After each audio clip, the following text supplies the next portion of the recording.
నమస్తే. నేను మీ కుప్ప పద్మిని. ఇన్నాళ్ళు మీ సపోర్ట్‌ని నాకందిస్తూ, మీ ప్రేమని నాకందిస్తున్న ప్రతి ఒక్కరికి కృతజ్ఞతలు.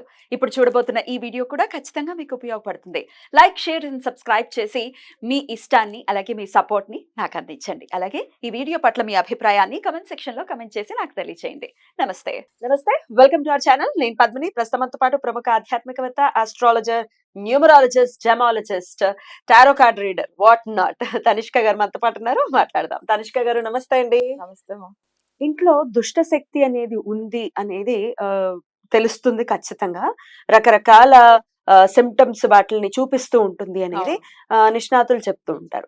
అయితే నెగెటివ్ ఎనర్జీ, దుష్ట శక్తి is nothing but negative energy. అంతే. నెగెటివ్ ఎనర్జీ ఉంది అనంటే వాటిల నుంచి బయటపడటం అనేది కూడా కొంతమందికి చాలా కష్టతరం అవుతుంది. అవును. ఆ ఇల్లును వదిలేసి వెళ్ళిపోవాలా అంటే వదిలి వెళ్ళలేము. అసలు నెగెటివ్ ఎనర్జీ ఉన్న ఇల్లులు అసలు ఖాళీ కూడా చేయలేము అనేది చెప్తుంటారు అవును. నిజం కదండి. అది. నిజం అది. ఒకవేళ రెంట్ హౌస్ అవును. అయితే మనల్ని ఖాళీ కూడా చేయనివ్వదు. చేయనివ్వదు అసలు. అయ్య బాబోయ్! భయమేస్తుంది అట్లాంటివి అవును. చెప్తే.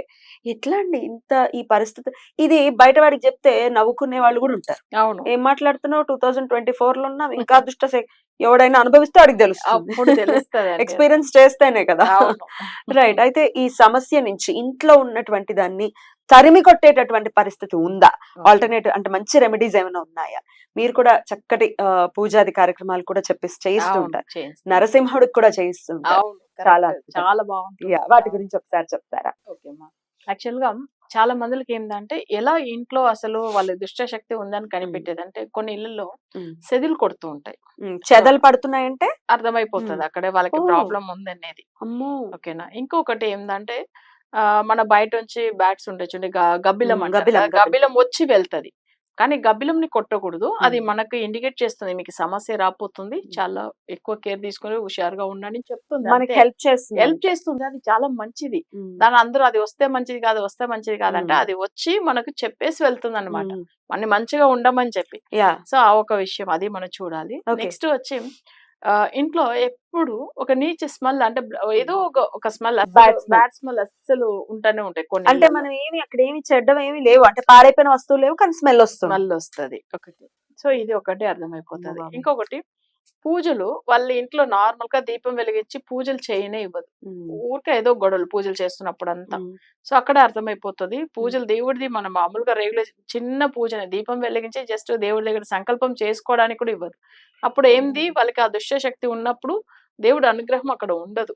సో, అందుకే దేవుడిని పూజ చేసేదానికి ఆ దుష్ట శక్తి అనేది మనల్ని ఇవ్వదన్నమాట. ఆహా! అంటే మన మైండ్‌ని ఆ! మార్చేస్తది. మార్చేస్తది. కొంతమంది కంప్లెయింట్ చేస్తుంటారు. అవును. ఏమంటే అప్పటిదాకా మేము చాలా అద్భుతంగా పూజలు చేసుకునేవాళ్ళము. హ్మ్. సడెన్‌గా మానేసాం. అవును. అప్పుడు నెగెటివ్. అవును. నెగెటివ్ ఉంటుందనేసి. ఇంకొకటేంటంటే దేవుడి దగ్గర వెళ్లి కూర్చోగానే ఆవిలింతలొస్తానే ఉంటది. వాళ్ళు చేయనివ్వదు. హ్మ్. సో, అదే ఒక్క విషయం అయితే ఉంటుంది.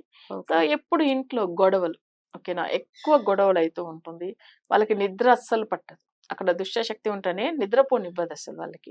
అందులో ఏందంటే మరీ ఎర్లీ అవర్స్ కొంచేపు పడుకుండేసి మళ్ళీ అసలు వాళ్ళు మార్నింగ్ 10 వరకు కూడా లెవ్వరు. సో, అట్లా అయిపోతుంది. నైట్ హ్మ్. అంతా నిద్ర పట్టదు వాళ్ళకి. ఇట్లా వాళ్ళకి అర్థమైపోతది. ఆ ఇంట్లో ఇంత సమస్య ఉంది అనేసి. కొంతమంది మీరు చెప్పినట్టుగా ఒక 5 ఇయర్స్ గానే ఆ ఇంట్లోంచి వెళ్ళిపోతాము అని అనుకుంటే, మీరన్నట్టుగా రెంటెడ్ హౌస్ అయినా అంతే, ఓన్ హౌస్ కూడా వదిలి హ్మ్. వెళ్ళడానికి అసలు అవ్వదు వేరే గదా! అవ్వదు ఓన్ అసలు. హౌస్‌ని ఎలా వదులుకొని ఎళ్తాం? సరే హ్మ్. అట్లని కూడా ట్రై చేస్తారు వాళ్ళు. హ్మ్. వెళ్ళాలని అనుకుని, వేరే రెంటెడ్ హౌస్ కన్నా వెళ్తాం. దీన్ని వేరే వాళ్ళకి ఎవరైనా రెంట్‌కిస్తాం. మనకు సెట్ అవ్వలేదేమో హ్మ్. అని అనుకుంటారు. హ్మ్. కానీ వెళ్ళనివ్వదు. సరే ఇలాంటి పరిస్థితిలో ఉన్న వాళ్ళకి మనం ఇచ్చే రెమెడీ ఏందంటే, ఇప్పుడు ఒకవేళ ఆ స్థలంలో నెగెటివ్ ఉంది అంటే, ఆ ఇంటికి వాళ్ళు కొత్తగా వెళ్ళిన తర్వాత అంటే వాళ్ళు కన్‌స్ట్రక్షన్ చేసుకునో, లేదు కొన్న తర్వాతనో వాళ్ళకి అక్కడ వెళ్ళినప్పట్లోంచి బాగుండట్లేదనంటే, ఎలా కనిపెట్టవచ్చామంటే, ఇప్పుడు ఒక చిన్న ఎగ్జాంపుల్ మొన్న ఒక జాతకం చూసాము. యాక్చువల్‌గా వాళ్ళకి ఒక ఓల్డ్ క్లయింట్ చెప్పారంట మన గురించి. మన ప్రోగ్రామ్ ఇంతవరకు చూసింది లేదు వాళ్ళు. కానీ నేను అడిగాను నేను. మీరు ఏ ప్రోగ్రామ్ చూసారో, ఎక్కడ చూసారో ఇవన్నీ ప్రతీదీ మనం మాట్లాడుతుంటే వాళ్ళేమన్నారు, లేదండి మా ఫ్రెండ్ ఒకరు రిఫర్ చేశారు. హ్మ్. వాళ్ళు చాలా బాగా అయ్యారంట అని చెప్పారు. సరే వీళ్ళు జాతకం చూడంగానే ఒక్కటే చెప్పిన. అమ్మ మీకొచ్చి యాక్చువల్‌గా అతనికొచ్చి ఏందంటే బుధుడు నెగెటివ్ అయ్యాడు. హ్మ్. సో, అప్పుడు ఆ ఇంటికి యాక్చువల్‌గా తన పేరు మీద ఒక ప్రాపర్టీ కొనుక్కున్నారు. 203 అంటే ఆయనకి బుధుడు సెట్ అవ్వలేదు. అందరికి ఆబ్వియస్. సెట్ 5. అయితది. బట్ ఆయనకి సెట్ అవ్వలేదు. ఆ స్థలానికి వెళ్ళిన తర్వాత టోటల్‌గా వాళ్ళకి లాస్ అండి. ఏది ఇన్వెస్ట్ చేసినా మనీ రిటర్న్ రాదు. సో ఇంకొకటి ఏందంటే వాళ్ళకి అక్కడ వెళ్ళినప్పట్లోంచి అసలు ఎక్కువ రుణ బాధలు ఎక్కువ అయిపోయినాయి. సో అసలు ఫైనల్ స్టేజ్ అసలు మేడం మేము మాకు ఉన్న ఈ దీనికి అసలు నిజంగా జ్యోతిష్యం కూడా నేను ఎప్పుడు చూపించుకోలేదు, నమ్మను. కానీ నేను ఒక జాబ్‌లో ఉన్నాను. ఉండి కూడా ఏమైతుందంటే ఒక గవర్నమెంట్ జాబ్‌లో నేను ఉన్నా కానీ నాకసలు ఇట్లాంటి పరిస్థితి ఎందుకొచ్చింది?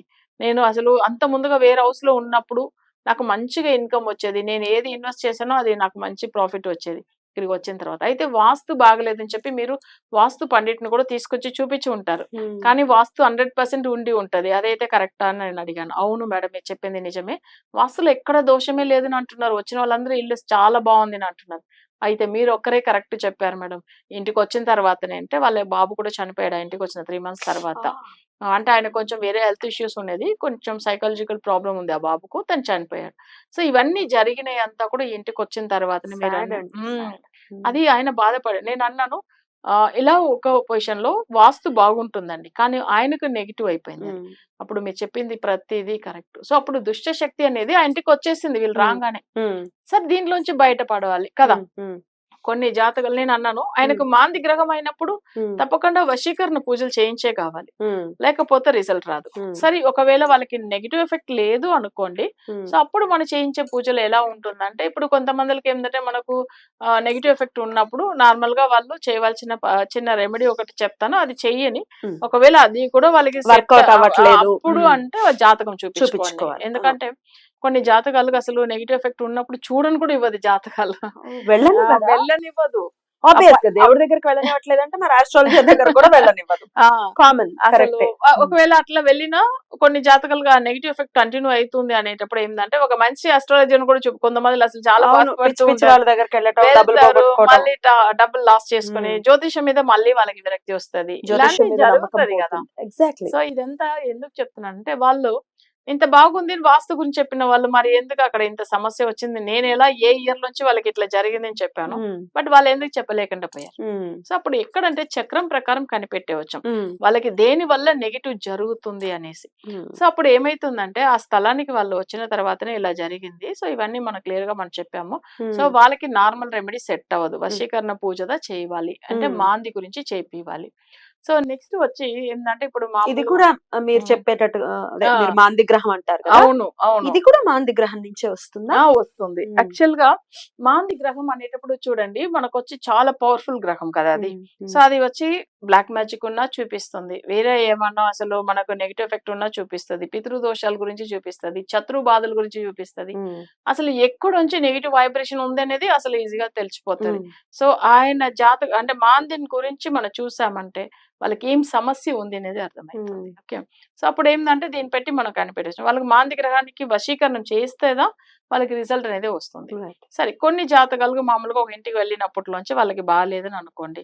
అప్పుడు ఏం చేయాలి అంటే కల్లుప్పు ఉంది చూడండి. ఇది వచ్చి చిన్న టిప్. ఇది వచ్చి వాళ్ళందరూ ఎవరైనా సమస్యలు ఇట్లా దుష్ట శక్తి ఉన్న వాళ్ళు ఫాలో అవ్వచ్చు. ఎవరైనా చేసుకోవచ్చు. అయితే మీకు అది 100% బాగా అవుతుంది మనం చెప్పలేదు. ఎందుకంటే నెగిటివ్ ఉన్నప్పుడు చేయదు. మిగతా వాళ్ళకి ఓకే మంచిగా అవుతుంది. కల్లుప్పు తీసుకోవాలి. ఒక క్లాత్ ఒకటి తీసుకోవాలి. ఒకటి వైట్ క్లాత్ ఒకటి తీసుకొని దాంట్లో కొన్ని కల్లుప్పు వేసి వాళ్ళు రూమ్స్ ఇప్పుడు సపోజ్ వాళ్ళు 3 BHK లో ఉన్నారంటే సో అక్కడ 3 రూమ్ లోనే పెట్టాల్సిందండి. ఒక చిన్న క్లాత్ లో ముడి వేసి ఒక రూమ్ లో పెట్టేవాళ్ళు. ఒక చిన్న కబోర్డ్ లోను అంటే బయట మనకు కనిపించేలాగా కూడా పెట్టవచ్చు ఏం కాదు. అది వచ్చి ఒక 1 వీక్ అట్లనే ఉంచాలి. ఒకటి మన దేవుడి దగ్గర అట్లా మొక్కుని తీసుకెళ్లి పెట్టాలి. ఏమని నెగిటివ్ అనేది మా ఇంట్లోంచి తొలగిపోవాలి అని చెప్పి తీసుకెళ్లి ఒక్కొక్క రూమ్ లో కింద పెట్టచ్చా లేకపోతే ఒక చిన్న పైన ఏదైనా కబోర్డ్ లాగా అట్లా ఉంటే మనకు అది పెట్టేస్తాం అనుకోండి. ప్రతి రూమ్ లో అది అబ్జర్వ్ చేసుకుంటది. ప్రతి రూమ్ లోనూ పెట్టాలి చిన్నగా అంతే. అది అయితే ఏం చేస్తుందంటే ఆ నెగిటివ్ అంతా అబ్జర్వ్ చేసుకున్న తర్వాత తీసుకెళ్లి మనం 1 వీక్ తర్వాత శనివారం కానీ సో ఆదివారంలో కానీ తీసుకెళ్లి బయట ఎక్కడన్నా చెరువో లేదు బావియో లేదు గుట్టలో తీసుకెళ్లి మనం వేసేవాళ్ళు. వాటర్ లో వేసేవాళ్ళు. అంటే మన ఇంట్లో ఉన్న నెగిటివ్ అంతా వెళ్తుంది అనమాట. 1 వీక్ టైం తీసుకోవాలి. సో ఆ 1 వీక్ తర్వాత వాళ్ళకి పెట్టిన తర్వాత ఎలా ఉంది ఆ 1 వీక్ ఓకే బాగా అయిపోయిందంటే మనకు మళ్ళీ రెమెడీ గురించి వెళ్ళాల్సిన అవసరం లేదు. సో ఇది వచ్చి మనకి ఎప్పుడంతా మనకు బాధ అనిపిస్తుంది అప్పుడంతా పెడుతూ రావచ్చు. సో అది 1 వీక్ అలానే ఉంటుంది. నెక్స్ట్ వీక్ మళ్ళీ ఫ్రెష్ గా మనకు కావాలంటే పెట్టుకోవచ్చు. సో అది ఒక 1 వీక్ వెయిట్ చేయాలి. ఈ 1 వీక్ పెట్టామా ఈ 1 వీక్ ఎలా ఉంది చూసుకుని తర్వాత వాళ్ళు కావాలన్నప్పుడు అవసరం పడినప్పుడు పెట్టేసుకోవచ్చు. ఇది Right. చాలా చిన్న టిప్ కానీ ఫలితం ఉంటుంది. రైట్. అయితే దేవుడి దగ్గర ఫస్ట్ దండం పెట్టుకోవాలి. దండం పెట్టుకోవాలి. మూటలు మీరు తయారు చేసుకున్న తర్వాత దండం పెట్టుకుని స్వామి ఎటువంటి నెగటివ్ ఎనర్జీ ఉన్నా తీసేసే. అవును. ఏ టైంలో పెట్టమంటారు? ఈ అది వచ్చి ఉప్పుని? ఈవినింగ్ పెట్టండి. ఈవినింగ్ పెట్టేసి అసలు ఎందుకంటే మనకొచ్చి మామూలుగా నెగెటివ్ అనేది ఆ చీకటి వచ్చేటప్పుడు దా అవును. వస్తది అంటే ఇంటి 6 to లోపల. 7 లోపు పెట్టమంటారా? పెట్టవచ్చు. ఉమ్. ఆ చీకటి వేళల్లో అది ఉమ్. ఎంటర్ అవుతుంది అనమాట. అందుకే ఏం చేస్తాడు ఇప్పుడు నరసింహస్వామి కూడా చూడండి సాయంత్రం పూటనే ఆ అవును. అవును. హిరణ్యుని అసుర వధ సంధ్య చేస్తున్నాడు. వేళలో. అవును. ఎందుకంటే ఆ టైమింగ్ లో వాళ్ళు ఎంటర్ అవ్వకుండా అక్కడే ఆపేస్తున్నాడు కదా రైట్. ఆయన లోపల. అట్లా రైట్. సేమ్ అదే ఉంటుంది. రైట్. ఆ ఈవినింగ్ టైమింగ్ లో అంటే చీకటి అయిన తర్వాతనే పెట్టాలి. So right. అలా పెట్టేసి ఏదైనా ఉంటే అది తీసుకుంటది అనమాట. తీసుకెళ్లి మనం వచ్చే శనివారం ఆదివారం తీసుకెళ్లి వాటర్ లో కలిపేవచ్చుము.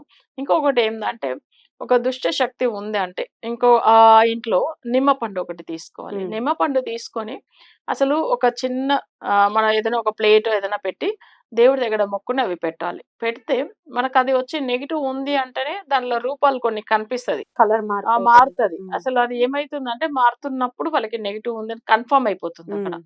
సో అప్పుడు వాళ్ళకి మరి ఇప్పుడు ఈ వీక్ పెట్టాము. అలానే బాగుంది అంటే వాళ్ళకి నెగెటివ్ లేదని అర్థం. ఉమ్. 1 వీక్ వరకు చూడవచ్చు.